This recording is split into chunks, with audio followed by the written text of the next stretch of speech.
리니어 레이아웃이라고 하는 거는 방향 속성을 갖고 있구나라고 하는 걸 이제 봤고요. 자, 그러면 이 버튼이라고 하는 게 리니어 레이아웃이라고 하는 거에 들어갔을 때 이 배치와 관련된 어떤 속성을 줄 수 있는지, 자, 그런 것들을 좀 몇 가지 한번 보도록 하겠습니다. 자, 여기 아래쪽으로 한번 내려볼까요? 뭐 그러면 여러 가지 속성이 있어요. 그래서 이 속성의 값을 바꿔볼 수도 있고요. 자, 여러분들이 아까 봤던 것처럼 원본 XML 파일로 가서 직접 한번 입력을 해볼 수도 있습니다. 자, 버튼이 이제 3개가 추가가 되어 있고요. ID 값, 여기 ID 값이 자동으로 들어가 있네요. 버튼 1, 버튼 2, 버튼 3이라고 들어가 있는 걸 볼 수가 있습니다. 자, 첫 번째 버튼에다가 우리가 한번 입력을 해볼 텐데요. 자, 맨 아래쪽에 넣어볼까요?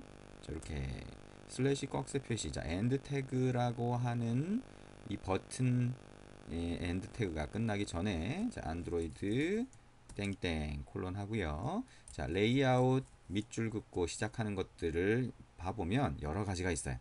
자, 근데 그 중에 gravity라고 하는 게 있습니다. 자, gravity라고 하는 거 엔터 치고, 자, gravity 아까 얘기했던 것처럼 equal부터 새로 입력을 해보게 되면 여러분이 넣을 수 있는 값들이 이렇게 보이게 됩니다. 자, 레이아웃 그래비티라고 하는, 자, 이걸 가지고 가면서 여기 속성을 보면서 센터 허리젠틀이라고 하는 게 있네요. 자, 이걸 한번 선택을 해볼까요? 자, 센터 허리젠틀 선택하니까 뒤에 게 다 없어졌어요. 자, 그러면 큰 따옴표 집어넣고 슬래시 꺽쇠 표시를 하면 됩니다. 자, 컨트롤 S 눌러서 저장하고 그래피컬 레이아웃을 가보면 어떻게 됐어요? 첫 번째 버튼이 가운데로 갔습니다. 이게 뭘까요? 자, 오리엔테이션이라고 해서 리니어 레이아웃의 정렬 방향 추가되는 위젯이 추가되는 방향은 아래쪽이고요. 자, 세로 방향 아래쪽이고, 그러면 이 버튼 1이라고 하는 게 가질 수 있는 여유 공간은 요만큼이 됩니다. 그 여유 공간에 대해서 가로 방향의 중간으로 정렬해 주세요라고 하는 게 레이아웃 그래비티라고 하는 거에 의미가 됩니다. 그러면 이 버튼을 오른쪽으로 정렬하고 싶어요 라고 하면 어떻게 하면 될까요? 자, 버튼 두 번째 버튼에도 한번 넣어볼까요? 자, 두 번째 버튼에 한번 넣어보면, 자, 여기에 안드로이드 땡땡 어떻게 했어요? 자, 레이아웃 그래비티라고 하는 걸 하면서 여기다가 equal 어떻게 했어요? right라고 입력을 합니다. 자, 그러면 두 번째 버튼 다시 화면으로 가서 보면, 자, 이렇게 오른쪽으로 정렬이 되어 있는 것을 볼 수가 있죠. 정렬이라고 하는 거는 그래비티로 되어 있구나. 자, 그래비티라고 하는 거는 우리가 중력으로 많이 알고 있죠. 자, 그것처럼 우리가 판 위에다 놓고 아래쪽에서 누가 끌어당긴다라고 했을 때 버튼이 그쪽 끌어당기는 쪽으로 움직인다라고 보면 보통 align 또는 alignment라고 하는 일반적인 정렬이라고 하는 말과 같은 의미가 됩니다. 그래서 안드로이드에서는 정렬을 그래비티라는 이름으로 부르게 되죠. 자, 그래서 이 버튼이 여유 공간 안에서, 자, 여유 공간이라고 하는 거 잘 생각하셔야 돼요. 이 버튼이 갖고 있는 움직일 수 있는 영역이기 때문에 버튼 1이나 버튼 2는 이 아래쪽으로는 움직일 수가 없어요. 그죠? 자, 그거 잘 생각을 하시면 되고. 자, 이번에는 버튼 3이라고 하는 것이 크기를 좀 크게 가질 수 있도록 한번 해볼게요. 자, 무슨 얘기냐? 자, width하고 height가 wrap content 또는 match parent만 가질 수 있는 게 아니라 여기다 값을 넣을 수가 있어요. 자, 예를 들어서 200dp. 자, dp라고 하는 거는 우리가 비율 단위로 크기를 지정할 수 있는 거죠. 자, 200픽셀하고는 좀 달라요. 그래서 화면이 커지거나 작아지거나 상관없이 비율대로 이 정도의 비율을 가진 크기를 넣어주세요 라고 할 때 dp라고 하는 단위를 씁니다. 그래서 요거는 dp라고 하는 단위는 우리가 그냥 버튼이 화면이 작은 화면이든 큰 화면이든 단말의 화면 크기 또는 해상도와 상관없이 어떤 정도의 크기를 가지게 해주세요 라고 할 때 넣는다 라고 일단 생각을 하시면 될 것 같습니다. 자, 200dp라고 넣어주고요. 자, 하이트라고 하는 거 마찬가지로 200dp라고 한번 넣어볼게요. 자, 엔터 쳤습니다. 버튼이 커졌죠. 아까 얘기한 것처럼 이렇게 dp 단위로 넣게 되면 여러분이 이제 큰 단말, 태블릿 같은 단말에다가 보더라도, 그 단말에다 보더라도 이게 그 단말에 맞추어서 크기가 조정이 되게 됩니다.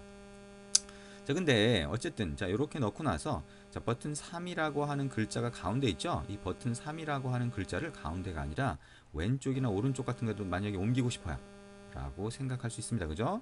자, 그러면 컨트롤 S 저장을 한 다음에 아래쪽에 원본 XML로 가서 세 번째 버튼에다가 이번에는 어떤 속성을 넣냐면 안드로이드 땡땡, 이번에는 레이아웃으로 시작하는 거 말고 그냥 그래비티가 있어요. 자, 그냥 그래비티. 자, 그리고 이거에 대한 이퀄부터 해서 넣을 수 있는 값을 찾아봤더니 아까 레이아웃 그래비티하고 비슷합니다. 이 중에 탑이라고 하는 거 한번 넣어볼까요? 자, 큰 따옴표하고 탑 한번 봅니다. 자, 컨트롤 S 저장을 하고 나서 그래피컬 레이아웃으로 와보면 어떻게 돼 있어요? 글자가 위쪽으로 가 있습니다. 그죠?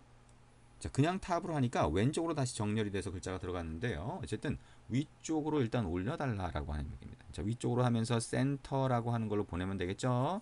자, 한번 해볼까요? 자, 다시 이쪽으로 와서 이번에는 자, 탑이라고 하는 것 뒤에다가 자, 세로줄을 입력을 합니다. 세로줄 입력하고 자, 센터 한번 해볼까요? 자, 이렇게 하고 그래피컬 레이아웃을 가보면 이렇게 보입니다. 여러 개의 속성을 한꺼번에 넣을 땐 세로줄을 추가를 한다 라고 하는 걸 알 수가 있고요. 자, 지금 중요한 건 뭐예요? 자, 그래비티라고 하는 게 두 가지가 있는데 하나는 레이아웃 그래비티, 하나는 그냥 일반 그래비티가 있어요. 일반 그래비티, 그냥 그래비티를 속성으로 넣었더니 이 버튼이 움직이는 게 아니라 버튼은 그대로 있고 버튼 안에 있는 내용물, 즉 글자가 이 속성에 따라서 움직이네요. 탑이라고 해서 위쪽으로 올려줬더니 글자가 위쪽으로 올라가는 것을 볼 수가 있습니다. 그렇죠? 그래서 레이아웃이라고 하는 말이 붙은 거는 이 위젯들이 부모 레이아웃의 부모 페어런트가 누구예요? 리니어 레이아웃의 위치에서 어느 위치로 옮길까요? 라고 하는 게 레이아웃이 붙어 있는 글자 속성이 될 거고요.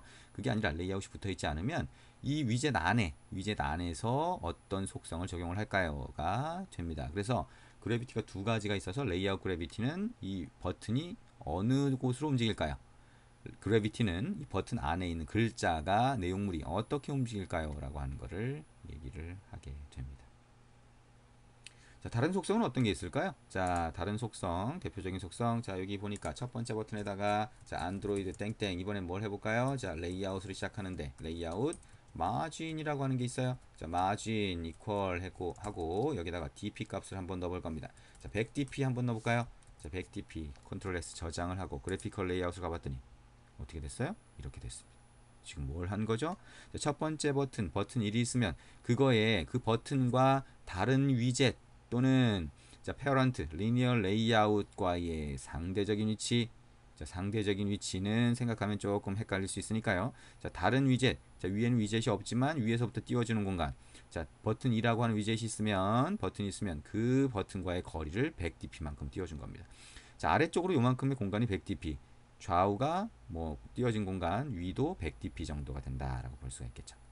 자, 이렇게 어떤 뷰가 있을 때 위젯이 있을 때 그 위젯과 다른 위젯과의 거리를 띄워주세요가 레이아웃 마진이라고 하는 속성입니다.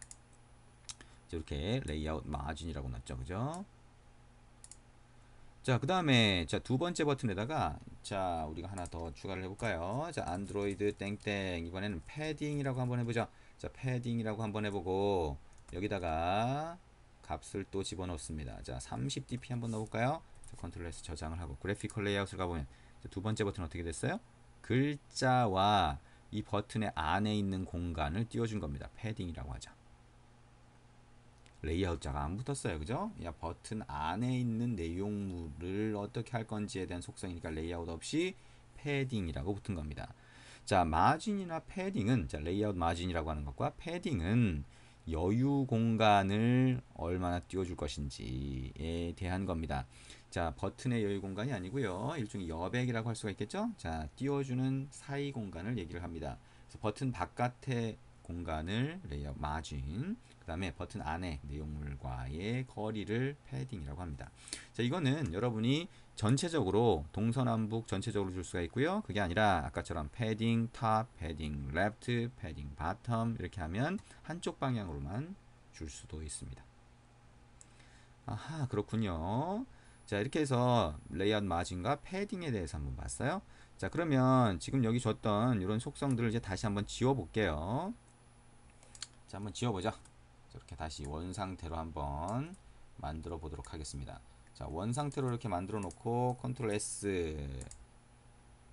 아, 이 크기가 안 맞네요. 자, 여기 200dp가 아니라 자, 랩 컨텐트 더블 클릭해서 선택하고 더블 클릭 컨트롤 V. 자, 이렇게 하면 원 상태로 다시 돌아오게 됩니다. 그렇죠? 자, 그리고 우리가 다시 원래 아까 했던 것처럼 자, 레이아웃, 리니어 레이아웃의 방향을 horizontal이라고 하는 걸로 바꿔보고 다시 그래피컬 레이아웃으로 가보면 어떻게 돼요? 자, 이렇게 됩니다. 그렇죠? 자, 이렇게 되죠. 그리고 아까 우리가 처음에 얘기했던 것처럼 가로 방향을 wrap content가 아니라 뭐였어요? 자, 이거를 match parent라고 하는 걸 바꾸면 어떻게 돼요? 요거 하나만 남았네. 근데 이거를 첫 번째 것도 match parent, 오케이. 두 번째 것도 가로 방향 match parent, 세 번째 것도 match parent. 이렇게 해도 두 번째와 세 번째 버튼은 보이지 않아요. 그죠? 그 버튼들이 가질 수 있는 공간이 없기 때문에, 보여줄 수 있는 공간이 없기 때문에 첫 번째 버튼만 보입니다. 자, 근데 이렇게 해놓은 상태에서 자, 뭘 해볼 거냐면 속성을 하나 추가할 건데요. 자, 안드로이드 땡땡, 이번엔 레이아웃 웨이트라고 하는 속성이 있습니다. 자, 이거를 1이라고 넣습니다. 자, 그러면 이걸 그대로 복사해서 두 번째 버튼이 있는 곳에도 갖다 놓고요. 그 다음에 세 번째 버튼이 있는 곳에도 갖다 놓습니다. 자, 컨트롤 S 저장을 한 다음에 그래피컬 레이아웃을 가면 이렇게 보입니다. 지금 뭘 한 거죠? 세 개의 버튼이 이제 다 보여요. 가로 방향을 우리가 분명히 여기 버튼이 있으면 버튼의 가로 속성, 레이아웃 위드스라고 하는 속성을 매치 페런트로 해서 화면을 꽉 채우게 했는데 지금 꽉 채우지 않습니다. 무슨 얘기냐? 여기 요만큼, 요 가로 방향이니까 사실 버튼 3개가 이만큼의 영역밖에는 할당받을 수가 없죠. 어떤 몇 개의 버튼을 추가하더라도 요게 전체 공간입니다. 그죠? 근데 이 전체 공간에 대해서 3개가 전부 다 매치 페런트로 해서 이 전체 공간을 다 가지겠다라고 똑같이 얘기를 한 다음에 레이아웃 웨이트라고 하는 속성을 1, 1, 1로 하면 얘가 3분의 1씩 공간을 할당을 하게 됩니다. 이게 웨이트입니다. 화면에서 가질 수 있는 공간, 자, 화면이 할당한 일정한 공간을 그 공간을 점유하고 있는 그 공간에 들어갈 몇 개의 위젯에다가 똑같은 비율로 할당을 해주는 게 레이아웃 위드스라고 하는 겁니다. 자, 이해가 되시죠? 그러면 버튼이 이렇게 위쪽에 3개가 아니라 자, 이 상태에서 이 상태에서 요거를 요 가운데로 보내거나 이렇게 하는 거 여러분이 한번 직접 해보시면 아실 수가 있을 것 같아요. 자, 어쨌든 자, 우리가 지금까지 본 게 뭐죠? 자, 리니어 레이아웃이라고 하는 거에 몇 가지 속성을 봤습니다. 리니어 레이아웃이라고 하는 거 일정한 방향, 가로 방향이든 세로 방향이든 이렇게 추가를 하는 거다. 일정 방향으로 추가하는 거다. 자, 그리고 그게 오리엔테이션이라고 하는 속성으로 추가가 된다. 그래서 허리젠틀이나 버티컬을 지정할 수 있다. 그 다음에 그 안에 뷰를 추가를 할 때 그 뷰를 추가를 하게 되면 정렬이라고 하는 걸 할 수 있다. 그래비티라고 할 수가 있겠죠. 자, 그 다음에 우리가 그러니까 일정 공간을 띄워줄 수 있다. 레이아웃 마진, 그 안에 버튼 안에 있는 글자도 그럴 수 있다. 패딩. 자, 그 다음에 일정 공간에서 여러 개의 뷰를 또는 위젯을 비율대로 맞춰서 나눠서 할당을 해준다. 레이아웃 웨이트라고 하는 걸 쓸 수 있다라고 하는 것까지 같이 봤습니다. 자, 이게 지금까지 본 게 리니어 레이아웃의 가장 기본적인 속성이고요. 여러분들이 이런 레이아웃에 대한 거는 이제 앞으로 계속 다루게 될 겁니다. 왜냐하면 레이아웃을 이용을 해야 우리가 화면에 배치를 할 수가 있고요. 그러면 만약에 어떤 앱을 만들겠다라고 해서 화면을 생각을 했을 때 이 레이아웃을 이용해서 화면을 구성을 해야 되겠죠. 자, 그래서 얘기했던 것처럼 이렇게 단순히 화면에서 끌어다 놓고 하는 거 말고도 원본 XML을 이해할 수 있어야 돼요. 그렇게 해야 나중에 복잡한 화면을 만들 때 여러분이 이 코드를 보면서 만들거나 이해할 수가 있다라고 할 수가 있겠습니다.